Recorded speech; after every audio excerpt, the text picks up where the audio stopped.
Good evening, everyone. Thank you so much, first of all, to the organizers of the Mangaluru Literature Festival for having us here. And year after year, they've consistently provided platform for the youngsters as well, who are rather inexperienced like me. And which is why you see the diversity in the kind of speakers and the moderators every year. And this is a very unique and rare achievement. And it's very characteristic of the Mangaluru Literature Festival. Obviously, today I have reasons to be nervous because I'm sitting in front of the living legend who's witnessed it all, who's been at the battlefield and has been covering conflict, whether it's the 1999 Kargil War or even before that. And he's come out with his autobiography, but with a unique and a different perspective called Life of an Industani, 6 Degrees of Separation. And it's almost a 600-page book, and it covers history for about 45 to 47 years, starting from 1947 all the way up to 1999 and a little bit after that as well. So we have around 45 minutes to cover 45 years of history. Having lost the first 5, I think we should already begin. Sure. Sir, thank you so much. In spite of your ill health, you've been kind enough to come all the way here. You've taken a lot of risk for this. Thank you so much for coming here. I wouldn't have missed it, and I want to thank everybody here who are present, and of course the organizers. It's Mangalore is a very special place as far as I'm concerned. I de facto landed up spending my honeymoon here. I had no idea where I was going. We were shooting for the Air Force at that time, and we were going from Delhi to, we've been shooting with the Air Force for 60, 70 days, and Philip Rajkumar, who was with the AST, he was flying us from Delhi to Bangalore, and we were supposed to go to Chennai the next day, and he turned around to me and my wife and said, in a typical drawl of his, I say, you chaps, you got married, you haven't had a honeymoon? We said, no sir. He said, "Hey, kal Diwali hai, so don't worry, we'll fix up everything, we'll give you a 3-day break." I had no idea where we were going. They brought us by helicopter, dropped us at Bangalore, and said, we'll see you after 3 days. So Bangalore's always had a very special place. It's indeed a pleasure to be here. Let's begin with 1962. Before that, we'll also come to 1947, and we'll cover a lot of these conflicts as much as possible. 1947, I was not born in 1947, but yeah, it's a part of the historical perspective, yes. The only thing that I've seen as a part of the book was probably 1999 Kargil War, and I was probably 3 years old by then. So Yeah. we're leaving it up to your wisdom to educate us about all of this. 1947 has been ignored from the discourse of Indian history, Indian military history especially. Fortunately, your work on 1962 today is a seminal work, and it's a compulsory reading even as a part of the army. And everybody has to read that book to understand what exactly happened in 1962. But 1947 represents a protracted battle that the Indian Army had right after the Indian independence, and it went all the way up to 1948, so it was almost a year-long battle. 49 actually, through 48, Right. until 48. And so through these several months, there were several battles which were fought, many which were won, many which were lost, and it essentially kind of drew the binaries of the conflict since then. What have we not realized in terms of, what have we not gained as an experience from the 1947 war? Or have we realized that there is a certain pattern which was established from 1947? Because in terms of how Pakistan has behaved as a state, it has been more or less the same since then. It's interesting you should bring that up because, 1947-48 was firstly never even given the formal nomenclature of a war. They've always referred to it as the Jammu and Kashmir operations. And in fact, it's not just 1947-48, what happened in 1962. I'm not going to get into the lesser operations like Goa and Operation Polo in Hyderabad, etc. But Yeah. most of the Indian military history, extending right up till, I would even say, I'd even go as far as 1999, Kargil, had always been very, very sketchy. And in fact, there had been some very good work. It's not that there were no good writers, but most of them were self-exonerating books by people who had been involved with it. 47-48, there's an excellent book, Slender Was the Thread, by, at that time, he was a brigade commander, Bogi Sen. But then Bogi Sen in 1962 was an army commander, and in fact in my book he's one of the villains, right, of what actually went wrong. Now, basically what the whole problem has been that, and I've actually believed that had we had our own military history also developed simultaneously, and I'm not talking about the government, okay. The Ministry of Defense has done a superb bit of work in 1947-48. In fact, it's one of the finest pieces of literature you can actually find, but nobody ever gets to see it. So there were people doing this, but they were all working for the government and they was all being stashed away, right? And nobody was the rest of the people were not interested. The challenge actually lay in bringing it into the public domain, and that's what we've actually done with 1962. Because when I wrote 1962, David Davida was my publisher in Alum, and he said, let's do this trilogy of books, let's do 62, 65, and then of course I'm supposed to write 71, I haven't started on it yet, but I suppose I eventually will. And when 62 came out, it's a story of a defeat. I mean, it's a terrible defeat. We got thrashed, there's no other way to put it. Yeah. And I used to wonder, who the hell's going to read this book? And yet I'm actually delighted. It's now 6 years since the book's been out, and as you said, it's mandatory now in staff college, and I believe even in the Air Force now, even for airmen and everything, it is one of the mandatory books that needs to be read before you can actually apply for the Service Selection Board now. So obviously there is also a shift in the audience, because I also found that 1962 resonated a lot with school children, strangely enough. I was initially asked to come and speak to the Goenka group of schools in Delhi. And I had the same reaction, that children today don't want to read, their attention spans are zero, internet has taken over everything, etc., etc. But then when I went and spoke to the Goenka school, at Goenka, my other thing was they're Marwadi children, they're not likely to be, business houses, they're not likely to be interested in military history. But we found that there was a tremendous thirst for knowledge. And for the last 6 years, I've been running this military history for schools in Welham Boys in Dehradun, where we get every year, annually, we get all the top schools in the country. We have Doon School, we have Mayo College, we have Sana, Lovedale, everybody is coming for it. It's a major calendar event. And the bottom line is that today there is a tremendous hunger for good information, which is actually not there on the net, Right. And the net is also, the books are linear, whereas net is non-linear. So when the very nature of it is that, okay, you're looking at something, you see something, you flip off, and then you very rarely come back to that. Whereas in a book, you are forced to go down a certain way. Right. So we are working on that, and we are now also looking at developing this value education program, etc. So it's all coming together. Looking forward to that. Before we dive deeper into the conflict and everything, why the term Industani? Because everybody whom I describe the book to, they are very curious about that. And also, since it's an autobiography, and you've told me this before, that you hate the concept of autobiographies because it's a little narcissistic to write. Yeah, it is. I mean, I basically, when I was asked to write this autobiography, I didn't want to write it. I had written General VK, I was his co-author, General VK Singh's autobiography, and in his case it's different. He was the chief, right? He had a lot that was happening around him, etc. And that book was very well received. It was published by Alum.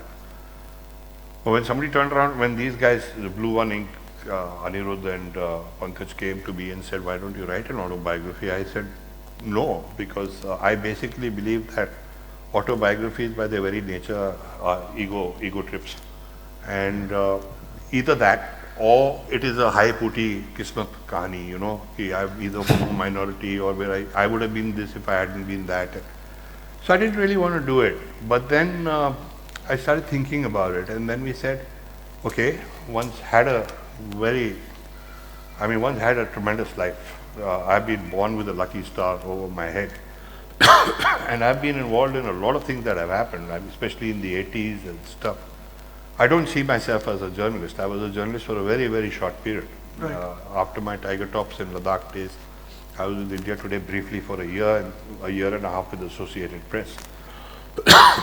So then I figured that since during that period and otherwise subsequently I shot the Kargil War, all those kind of things that happened, it's worth telling the story, because especially for those born in the 80s, the millennials as we call them, Yeah. this is actually a contemporary history which is through my eyes, and in a way if I can share that experience and actually also show them that what is this whole country about, because it's not just armed forces. I also shot Project Tiger for Bittu Sehgal in between. So we've done a diverse amount of stuff which all comes across in the book. And eventually I wrote it from that perspective. I do not really see it as an autobiography in the conventional sense, but yet it is. I mean, you can't tell that story without actually doing that as well. How do you think the coverage or televisation of these wars changed the way we write military history or look at military history? Because obviously, whether it's 62 or 65, it's based on all the accounts that we have already available in books and the internet, and you're supposed to read everything, finally triangulate and come to a conclusion that this is probably the most authentic account of what has happened. I don't think television has really made a difference. In fact, it's probably complicated things more. I was there during the Kargil conflict. In fact, I shot it. I was controlling the entire media, and when Bill Clinton came, I'm the one who actually did the presentation for him. I decided to take the Kargil film and expand it to the overall Kashmir thing when we made the presentation, because I told Mr. Jain Dixit that time, it's a great opportunity. Why restrict it to just Kargil? And he agreed with me. What happens is that actually with television, we've also got something called misinformation in a very, very big way. And I think future wars are going to be fought exactly on those grounds. What's happened in Ladakh, for example, in the last 2 years, 3 years, does really anybody have an idea about what is actually going on? We don't. And there is, in fact, it was probably easier to write military history earlier than what is now coming out, because now there's a lot of smoke screens, there's a lot of, cyber warfare is the key. In fact, I think the war with China is not only raging on at various fronts, cyber warfare is definitely one of the things they've unleashed on us in such a massive manner, and the worst part is we're not even aware of what they're actually doing to us. Right. And India does not have that defined public diplomacy structure as well. Like in the US, when it comes to invasion of Libya or even Afghanistan for that matter, the State Department has hired Ogilvy and Matha and the leading marketing agencies to make movies, and to an extent where I think they even made a documentary and dropped it in Saddam Hussein's house or something so that he can watch it and understand the plight of the people of that particular country. The West are past masters at manipulation of public thought. Right. And very rarely do they ever tell the truth. I worked for the Associated Press. Let me tell you that we used to berate Doordarshan and everything and say, kahan phas gaye and all that. But if you were to look at a scale of 1 to 10, Doordarshan was on 8 or 9 in actual terms, in terms of what they were putting out. Whereas everybody else, I mean, take BBC, take AP, I mean, everything is thought out very carefully. During Blue Star, Associated Press, one of my own colleagues, a very senior journalist today, he actually filed a story about the Indian Army having shot people with their hands tied. Yeah. And it turned out to be a false story. So, there's a lot of negativity which is very subtle. And in fact, when I was controlling the Kargil footage, I had all the footage because I was shooting. I had helicopters, I could go where I wanted. I wasn't working for any organization, I was a free bird. So I told the army, I said, look, or rather the army told me, they said, if somebody comes and asks us for footage, if we say, isko aise karo, they'll say censorship, So the army would throw up their hand and say, hamare paas to kuch nahi hai. You go to Kunal Verma. So they used to come to me. And whether it was BBC or CNN or whoever, I'd say, you want the footage? I'll give it to you, but I want to see what your reports will be filed from my house. Right. In Beverly Park in Gurgaon. And small things, yeah. I wouldn't let them use words like India occupied in Kashmir and stuff like that, or they did this or we did that, because they're doing it all the time. And here we had a handle because I had the footage. I wasn't charging them for it. So if you don't want it, go ahead. But I want to see what you're saying, and I don't like it, I'm not giving it to you. When I was speaking to your publisher as well, he was telling me that he's afraid of the legal repercussions of the book as well, because it's a little bit. He's not afraid of it. Honest. He's hoping like hell somebody sues us so that the book gets publicity. I'm telling him to stop saying that because nobody's going to have the guts to do it. Right. I've seen in this book I've named people. I've talked about the Siachen sellout. Yeah. I've said exactly I've spelled out how Ajay Shukla was behind which is where I was actually coming to, because unlike the other countries, India has actually, apart from a very rare set of few people, India has not produced those kind of war journalists or defense journalists who we can actually be proud of and are very honest in their coverage of events. Uh, to add insult to the injury, whether it is the coverage of 1984 riots or 1999 Kargil war, subsequently 26/11 attacks, we've seen the best and the most well-known journalists very maliciously twist facts and misguide the public from time to time. And you've completely taken names as well in the book in different Yeah, I chapters. have, And because there's no point writing an autobiography if you don't want to tell the truth. right.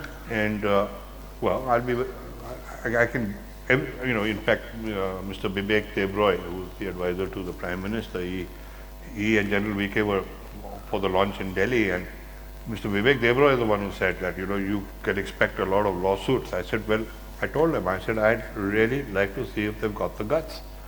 It's not a question of guts. It's a question of the truth. I mean, Shekhar Gupta's coup story, Shekhar Gupta's stuff like that. I mean, I walked into his office. He's an old colleague of mine. I said, listen, Shekhar, what the hell have you done? And he, oh, no, Kunal, this, that. He took me around. He met me meet everybody over there. And I said, get into the vehicle. Let's go to General VK Singh's house and face him. And he came up with absurd stuff. He said, he insulted me. He invited me for lunch. He called some Hindi editor. I am the Indian Express thing. I am no less than the army chief myself. He said it. And I said, well, are you listening to yourself talk? And then he said, okay. I said, get into my car. Let's go. And he said, I'm following you. Of course, he was not going to follow me. He didn't have the guts. But I got a rocket from General VK Singh also. He said, why did you go? He said, he'll take it as a sign of weakness. Yeah. The coup story was a bloody joke. I mean, at any given time, while we are talking, there are bound to be troops moving around NCR somewhere. Right. You focus on that and you say, there's going to be a coup tomorrow, and then everybody goes berserk. It's crazy. We also know that story was dictated by Mr. Chidambaram in his house to Shekhar and Ritu Sareen and Manu Bhavi. They were sitting there. Even during 1984, I think you've mentioned Tarun Tejpal's name. And not in 84. Tarun Tejpal I had a personal problem with, right, because I had done a wildlife CD-ROM for which I had hired him to come and edit. That came in much later. Yeah, so he had taken the money and then sent his wife to do the work, which was useless. So I refused. And then when he became the Outlook editor, there was a Outlook in 1999 definitely took an anti-army stand because they were trying to topple India Today. They were trying to sensationalize themselves into the Raheja group had given instructions to do something. Right. And I was with the army chief in his office. He called me and he said, look, they are writing such rubbish. And I had film footage to actually counter everything that had been done. All that stuff about zoos and all, okay, that doesn't really matter. But that General Badwar didn't go there, this one happened. I said, look, here's the footage here. So I called up Tarun Tejpal from the chief's phone. And Tarun has a very colorful Punjabi way of speaking when he wants to get aggressive. And we were on a speaker and he starts abusing the army chief. And he says, I'm not going to do it. This is our magazine policy. I said, what you've just published is absolute rubbish. And I'll show it to you on film. You don't have to go by my word. So these guys are, I'm sorry, this is not the way I've been brought up to believe journalism is supposed to be. So right. That 2.5 years I was there, the journalist with AP and everything, I had this choice every time. I had the Trilokpuri papers in my hand. I thought about it. I said, I just keep quiet. Let me just go there and photograph it. I mean, it's bound to be sensational stuff. Right. But I tried to stop it. And then we did this again in the Golden Temple after when Gyani Sahib Singh gave me the interview in Punjabi about where he asked every Sikh in the world to rise and stab everybody in revenge and all. I mean, emotions were running high. And my chief of bureau was Vicky Graham. She was very, very good with me. And she used to keep telling me, decide if you're a journalist or you want to be something else. So when the first chance I got, when Bittu Sehgal came along and said, how about shooting Project Tiger, I shot off and I didn't look back. And then I've been making films for decades and then sort of got into writing books. What was that episode when Bindranwale kept a gun in your mouth and then he threatened you? That was, I was actually, Shekhar was the one who was assigned by India Today the beat of the Golden Temple. So once my dad was Brigadam in Jalandhar. So right. I had sort of tagged along and I was roaming around and I suddenly found myself on the terrace near the Akal Takht where all these guys were there and They knew who I was. I mean, they said, "Ah, Anji," in Punjabi, you know, so you're from India today, and your father's a brigadier here. And they knew everything. Right. And they had these cronies around, and they all had AK-47s and stuff. And Bindarwale was sitting there with a silver arrow in his hand. And he says, he sort of called me, I was 23 years old, he said, "Come here." And he picks out this Beretta and he cocks it. Now, any army brat worth his salt will know if there's a round in the chamber or not, because there's a slight difference in the sound. Yeah. It'll go cut, cut if it's loaded, and it'll go crack, crack if it's not. So this damn gun went crack, crack. So I knew that there's no round in the chamber, and he said, "It's here." He made me open my mouth, he put the thing there, and he pressed the trigger, and I knew it's not loaded, so I didn't, and even if it was loaded, then that would have been the end of everything in any case. He's not going to shoot you in public. Right. So I didn't flinch. So I became, Sherda Puttar and all that, and everybody laughed. Non-event. But that's how they were, They were. See, I operated in Punjab, okay, subsequently. And it used to be a joke.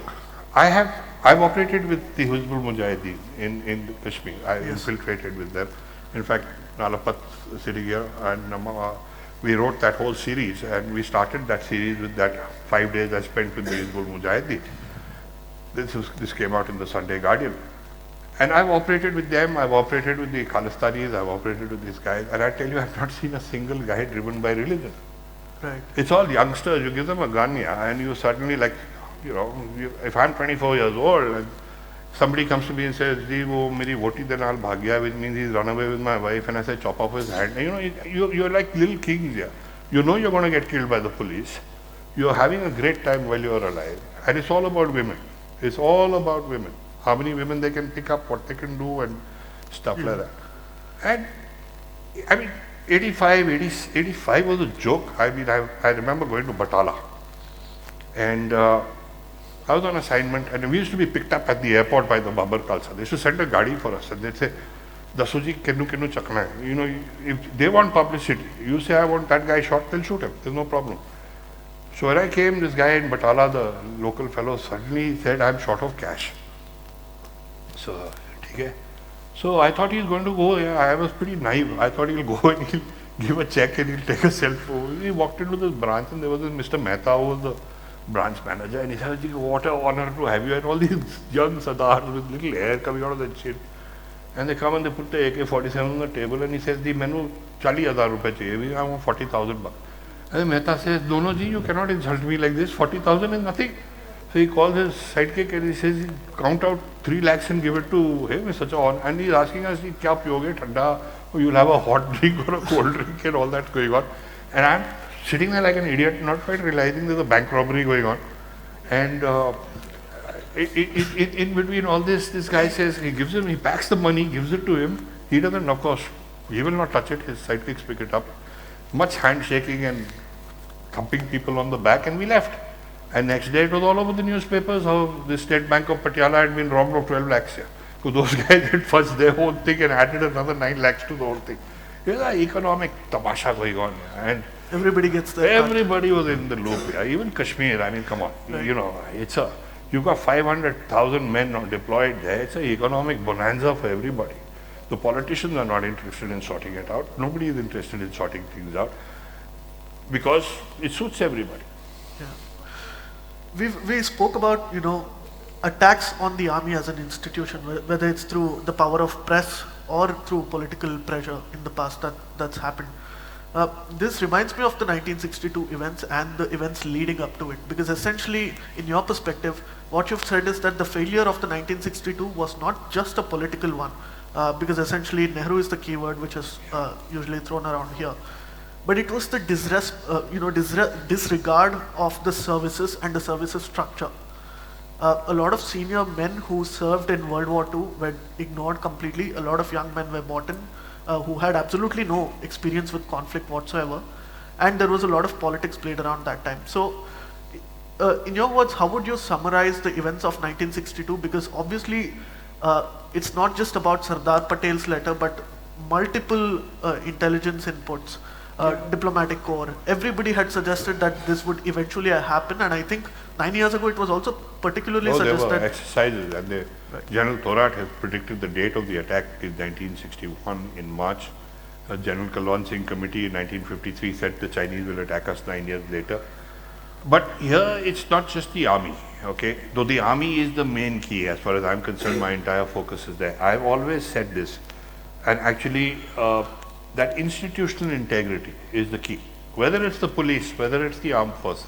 In the case of the armed forces, it's the most obvious, and they are the kind of, because national security is involved, so they are the guys sitting right up there. So in that case, you can't afford any fault lines there. Right. But when you start tampering with the system, which Nehru did, and he started promoting call, etc., it wasn't one man. You're taking on a system, and the moment you start tampering with that system, and I mean this is it's not that Nehru is the only one who did it. You've had endless examples through our history. It's been continuing. I mean, that whole General VK Singh age issue was about what? It was about wanting to tamper with the line of succession and putting your own people there, which is what they did. So, we had to fight it. We didn't have a choice. And in fact, I think I've talked about it in the book, where we, along with Mr. Devasayam, I've actually moved the Supreme Court. We filed a PIL on institutional integrity, where we said, what the hell's going on? And Justice Lodha was that time he wasn't the Chief Justice, he was in the running for it, and he was the judge who on a two-man bench, and he just threw us out. He wouldn't, and actually what they committed in court was perjury, because they lied. The Justice Lodha lied. And then we filed this thing saying that what you've said is a blatant lie, but unfortunately it went right back to him. So in fact, he wagged his finger at me. He said, "I'll throw you away in jail and I'll never bloody see you again," and stuff like that. Beyond a point, TK. We were trying to take on, what we were pointing out was that institutional integrity is something which just cannot be tampered with under any circumstance. Right. And in your opinion, it came after Nehru's speech in Parliament when he announced that NEFA is going to be taken over by the Indian Army. You said that the defense that we had in terms of ammunition, in terms of even Assam rifles, the number of personnel that were there was enough to defend an incoming invasion. Oh yes, the Chinese didn't have a chance. Let's be very frank about it. Right. Had we used the Air Force, the story would have been completely different. And the worst part is we knew about it. All right, there was a MiG-19 pilot who had actually defected from the PLA to Formosa, Taiwan. And the Americans had handed over that pilot to us, and we knew that the Chinese had no aviation fuel. Jagannath was flying his Jaguar, his Canberra every day from Agra. He used to cross over KK Pass. He was zigzag left, right, center. Not once did they send a fighter up. But for some strange reason, the air chief, that time was ASP engineer, and he just, and BM Malik, they gave information to the Prime Minister saying Madras will be bombed, Calcutta will be hit, etc. They dropped that whole idea. The irony is that on the 20th of November, Nehru, when he wrote to Kennedy, is begging for the US Air Force to come in. Yeah. Even on the night of the attack of Namkachu, on the eve of the attack, on the 19th of October, Right. what were the Chinese doing on Tagla Ridge? They were dragging anti-aircraft guns up. Because even a single vampire had gone in with napalm on those heights, we would have just choked those guys here. But we didn't do it. Okay, that was one tremendous thing. But even in 65, we did not use a lot of Air Force. We didn't use, Air Force was used in 62 extensively, all right. But what the helicopter guys did and what the transport guys, fantastic. Yeah. Nobody talks about it because, we got hammered. But Air Marshal Bharat Kumar has written a wonderful book on it where he's documented all this, and I think he's done this country a great service by doing that. Now, let's come back to the other issue as to how prepared were we on the ground. The Thorat's defensive line, had it been implemented in 1962, I think the Chinese didn't stand a chance. Because the Assam rifles, which were holding the posts along the ridge line, had actually excelled in this role as victor force in World War II. Right. And that was the whole plan. But they didn't do it. Now, even today, and I'm willing to stick my neck out on this, even today our border management of the northern border as well as our eastern border is in shambles. It's in shambles. They can say what they want, they can do what they want, because we have too many cooks at the moment. You have the ITBP, you have this, you have that, you have this, you have that. I mean, it's just become a, everybody's in it for, you know, what my service gets out of it. Where the army is, there are a lot of lacunas there. And in fact, these are problems which need to be addressed. And I was actually appointed onto a committee for this. And when I started talking about all this, I was immediately shunted out because they said, no, we don't want to talk about this. We only want to talk about Tawang and this, that. Oh, yeah, okay. You don't want to listen, you don't want to listen. Yeah. But if you look at the examples within 1962 as well, like for instance, one company, one Sikh, did exceptionally well compared to the other forces that were there. So what was it about, essentially the whole thing? One Sikh in Bumla was very good because of one man, Haripal Kaushik. Yeah. He was a centre forward of the Indian hockey team. He got a gold medal before the Olympics, and then after that he again got it. He is later the adjutant of IMA, and he got a Veer Chakra for Bumla. It's all about leadership. Without leadership, you can have the best troops in the world. It's going to mean nothing. They're not. You don't provide leadership. Who's going to fight? Right. That was the whole problem in 1962. That the leadership failed us, and it's not the political leadership. Yes, this all went wrong, but the military leadership, which are actually political appointees, most of them, all feet of clay when the actual firing started. Tell us a little bit about 65, because in terms of the magnitude of victory, it's difficult to actually sort of quantify how big it was, because obviously 71 later was a celebration for everybody in India. But 65, there are differing records of how you observe that particular conflict. So how would you see that, especially because of the failings after the failings of 62, the political establishment was changed at the highest level with Lal Bahadur Shastri becoming the Prime Minister, but otherwise, what did we achieve and what did we not? It's very important to understand those 3 years between 62, 63 and 64. It's exactly what happened. Now, I start my 65 book by talking about the fact that Mountbatten, after the 62 debacle, suddenly starts hanging around Delhi. Right. He made 3-4 trips. A guy who had been the viceroy of this country is now coming and hanging around. In fact, most of the other guys like Chavan and Shastri and all did not like Mountbatten. Right. When he used to walk into the office, sometimes they didn't even offer him a chair. But Nehru had this whole thing going on with Mountbatten and whatever they... Mountbatten had a single point agenda when he came here as the viceroy. He was to divide India up into this thing, and he was to make sure Pakistan is not tampered with, and they are also given Kashmir. Nehru's one big contribution to the overall scenario is that he dug in, or he managed to influence Mountbatten, whether it was through his wife or God knows what he did. The fact is he got Gurdaspur into India. Right.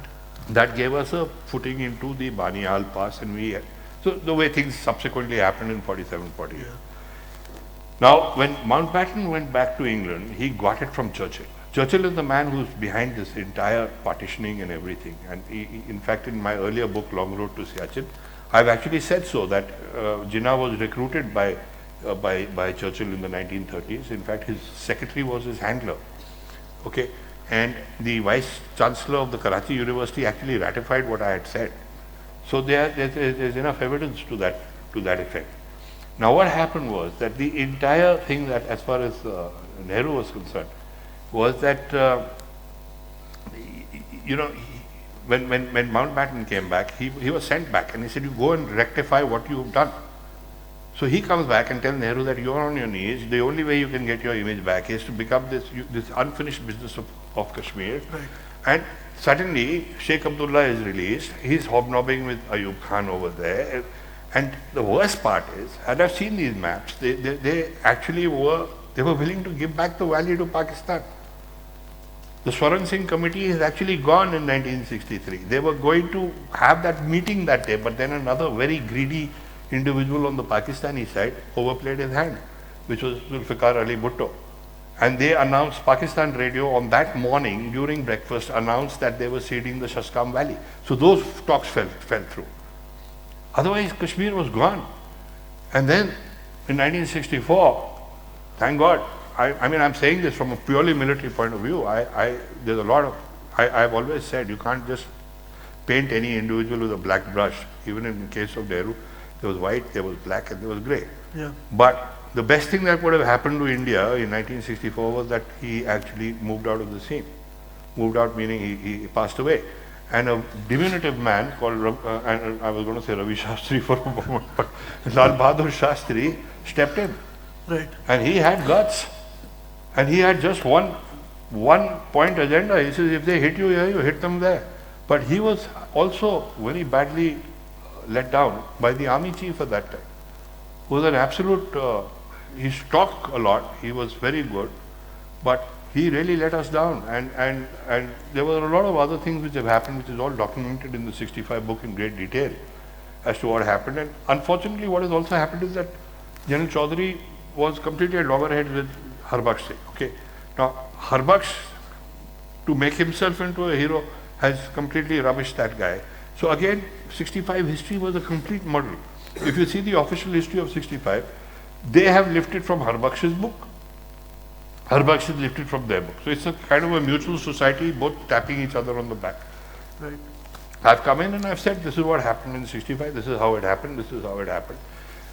This whole debate, who won the war, like for example, everybody says, oh, the Fizaya, that's the Pakistan Air Force, they lost 22 aircraft.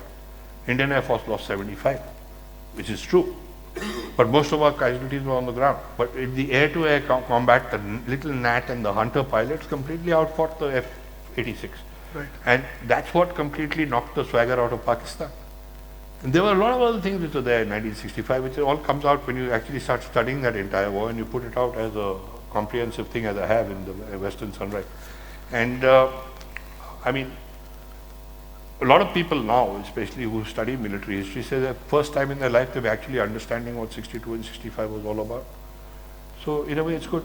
But it takes a lot of work, huh? And that's where I feel our defense correspondents and people let us down, because they're simply not willing to do that homework. Right. To write one of these books is 2, 3, 4 years of real solid hard grind. And you just, I cannot tell you how much slog work is involved in it. Yeah, in fact, even the coverage when it comes to the Ukraine-Russian conflict, or even as recent as the American exit from Afghanistan, it's too sensationalized in spite of being war reporting. I mean, first of all, very few people go there, and the people who go there try to sensationalize the whole thing. You've been to Afghanistan, so you've got a feel of what conflict situations are like. Yeah. And the other thing is, we must understand this, that in military history is one of the most difficult subjects to write about. Because if you have 3 people sitting there, side by side, and they are attacking an objective, his senses are so heightened, and when you talk to him, those 3 guys, the only thing common will be the date, the target, and that's it. Everything else will differ. Every man's perception is different. So in fact, when I've been researching a lot for 62 and 65, I actually stopped talking to people after a while. Because what would happen is I'd go and then this guy would sit with me and say, that guy was an idiot, he did this, I did this, I did this, I did that. But, okay, from his perspective, he's not lying to you. Right. Right? But the fact is, he's seeing it the way he saw it. Yeah. And at the end of the book, he says, Arey yaar, tode to mera naam bhi nahi dala usme, or you just give me a passing mention, and I spent 6 hours with you, 8 hours with you. And I found that also tends to color your own thinking. So I had an advantage. I mean, by the time I wrote these books, I had done 2 major films for the Air Force, I had done the history of the Navy, I shot a lot with the Army, I've flown over 500 fighter sorties. So I know the feel, I know what it looks like from the cockpit, I know what the damn thing is. So, beyond a point, they can't lie to you. Then we also did the Northeast Trilogy. So I had the entire advantage of going. I used to go and sit in those bunkers in 1960 where the fighting had taken place. And the ground talks to you, yeah. Beyond a point, somebody written they came from here, but you realize there's nothing there, You were telling me yesterday also that, in spite of how advanced the military gets on either ends, ultimately when you know the topography of the region very well and you understand what they would do psychologically given at a certain point, you can actually predict how the conflict is going to be. Oh, almost certainly. In fact, when I'm teaching when we're doing this military history capsules in school, before military history, we are actually spending a lot of time explaining military geography to the children. Right. Because if you don't understand geography, you don't stand a chance. You will not know what you're talking about. And that applies to everything. Right. Even when you're putting on a golf course, if you know which side the Jamuna is on a Delhi golf course, the ball's going to behave differently. Otherwise, the grass is slightly like that. You know, it's all related. And the thing is that, especially when you're looking at military history, and you're looking at geopolitics, you cannot separate these two things. Right. And you've got to be able to have enough knowledge to be able to join those dots. And let me also tell you another thing, that after having done these two major books and even Long Road to Siachen, one thing I've realized is how little I know. And you know, in fact, one of the underlining things that everybody says, oh, 1962, you've done so much research, you know everything about it. I don't. I haven't a goddamn clue. In fact, there's so much more that needs to be done, and I hope both these books have set that bar, and other people will follow it up, because there's a limit to what we can do. And you've inspired an entire generation of young, aspiring war And I've given you the correspondents backstory in Industani also, so you know you have the. Please do buy the book. It's on Amazon and it's available outside at the bookstore as well. And it covers everything from 47 from the perspective of the author. So you are an inspiration to all of us. Thank you so much for making it all the way here. Thank you so much for coming. I'm delighted to be here. Do we have time for questions? Yeah, we have. Okay, sir. Sir. Can we give him a mic? Okay, just be a little louder. Thanks, Mr. Verma. It's a terrific reflection of Indian one. What I'm requesting you to, can you please throw some light on what's really happening in Ladakh and in Arunachal Pradesh?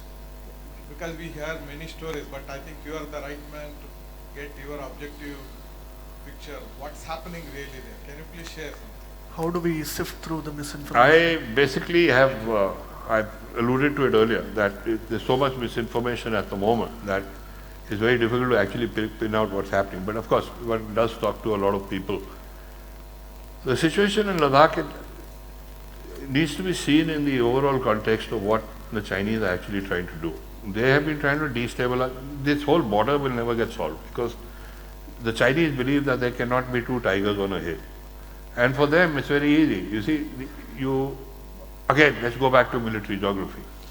It looks like we are at an advantage, that we've got the plains and we've got the southern side of the Himalayas, and our heights are not what they are facing. But the Chinese who are sitting in Lhasa are sitting on a tabletop. They can hit you where they want. They can hit you in Xinjiang, in Kashmir. They can hit you in Barahoti, where the Satluj originates. They can hit you in Garhwal. They can hit you in Kumaon. They can hit you in Nepal, which is also our responsibility, whether we like to admit it or not. They can hit you in Sikkim. They can hit you in Bhutan. They can hit you in the Tawang area, which is the eastern side of Arunachal. They can hit you in the middle, where the Siang comes in, or they can hit you in where the Kimitu sector is. Now, for us to move laterally from, let's say, Tawang to Sipi, if we have to suddenly depend Sipi, which is the headquarters of one of the East Kameng district, is 35 kilometers laterally. But I've got to pull troops back 700 kilometers through horrible terrain. Our roads are not easy to maintain. The southern side of the Himalayas are kacha. They are, in fact, everything we are doing, I don't believe that the Chinese build a railway line, we need to build a railway line, because we are also creating havoc as far as our own environmental situations are concerned. So perhaps the major lesson that needs to be learned from what is happened in Ladakh in 2020 and 2021 is that you've got to understand who the Chinese are exactly. Mao Zedong attacked us in '62 he said so in his speech. The Indian ambassador Panikkar was there. He said, give them a slap, get them on their knees, take your claim line in Ladakh, pull back in the east, and for 50 years you will have a psychological advantage on India, और फिर से एक थप्पड़ लगा देगा. Which, if you take 1962 and you add 50, it comes down to, from 2012 onwards, things have been hotting up on this area. I have been advocating this, and I take this platform to say so. The Chinese started getting a little jumpy about what was going on in Ladakh after we blacktopped the Daulat Beg Oldi runway and stuff like that, because suddenly our artillery guns were able to target about 32 kilometers of that G219 highway. But that G219 highway is 4,000 kilometers long. Yeah. And let's go back to what Shastri said. He said, if you punch me here, I have the right to hit you there. Now for them, it's a highway in the sky. They've got the Malacca Straits, they've got 2 other routes over there, but this is the one they have to keep alive because this is the one which is going to link up with everything. You tell them, you come into the Galwa Valley, kill one of our guys, we reserve the right to take out any part of that highway we want. And what do we have all these fancy missiles and stuff like that for? To parade them on Republic Day? I don't think so. We should actually place them everywhere. We should tell the Chinese, we've got missiles here, we've got missiles here, we've got missiles here. You do anything, we'll go for you. And then you watch the fun, because the Chink is basically a bully. He'll get on to you. You can't match him. He's got unlimited resources. He's going to do this, he's going to do that. You'll always be running to stay in the same place. And you will continue to be reactive. Get a little proactive. In fact, we wrote this. We put this article out in the Sunday Guardian. And interestingly, the very next morning when the article came out, Jairam Ramesh, from Mr. Jairam Ramesh, he rang me up and he said, Kunal, what are you doing? You're advocating nuclear war. And I said, sir, I thought you were one of the few people on the Congress side who could read, but I mean, I haven't used the word nuclear here at all. It's a deterrent. Are you going to keep getting slapped and keep giving the left cheek? I'm sorry, that's not how it works. Stand up to these guys and jayenge kahan? It's not in China's interest to actually fight us, but it is in their interest to keep us destabilized throughout.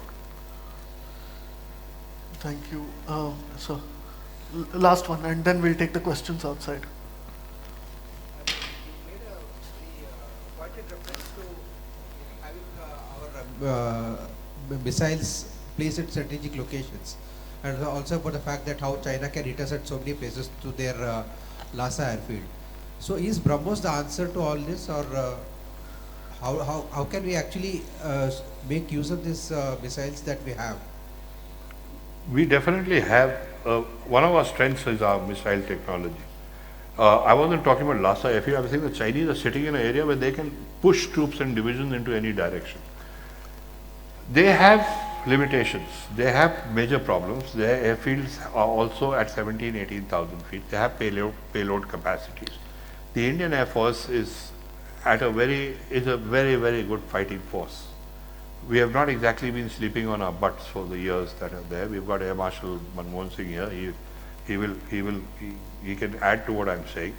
The IAF is a major deterrent as far as, we didn't use it in 1962. But this time, if anything happens, the moment the problem started, I live in Kulu, and the first thing that started happening was the fighters were going over my head. And, I can see them go. So, and I know the flight paths and all. That is the entire thing. So we had already demonstrated to them that we are perfectly willing, despite the, COVID business, everything, that we will not hesitate to use the IAF.